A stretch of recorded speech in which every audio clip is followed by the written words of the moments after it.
పిఠాపురంలో జరిగిన ప్రోటోకాల్ వివాదంపై ముఖ్యమంత్రి నారా చంద్రబాబు నాయుడు స్పందించారు.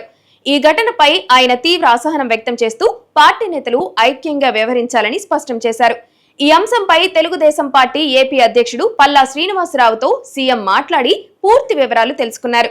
టీడీపీ నేతలు ప్రోటోకాల్ పేరుతో ఫ్లెక్సీలలో ఫోటోలు ప్రాధాన్యం కోసం ఘర్షణ పడటం సరికాదని సీఎం వ్యాఖ్యానించారు. పిఠాపురం ప్రాంత అభివృద్ధి ప్రాధికార సంస్థ సమావేశం సందర్భంగా జరిగిన ఈ వివాదంలో మాజీ ఎమ్మెల్యే వర్మ వ్యవహరించిన తీరు సరికాదని సీఎం చంద్రబాబు అభిప్రాయపడ్డారు.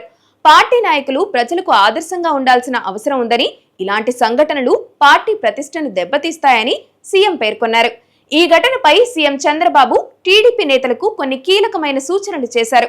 ఏదైనా సమస్య ఉంటే పార్టీ పెద్దలకు లేదా ప్రభుత్వ దృష్టికి తీసుకురావాలని ఆదేశించారు. ప్రత్యక్షంగా గొడవలు పడటం సరైన పద్ధతి కాదని సీఎం తెలిపారు. ఇలాంటి ఘటనలు క్యాడర్ కు తప్పుడు సంకేతాలు పంపుతాయని హెచ్చరించారు. భవిష్యత్తులో ఇలాంటి సంఘటనలు పునరావృతం కాకుండా చూడాలని కూడా హుకుం జారీ చేశారు.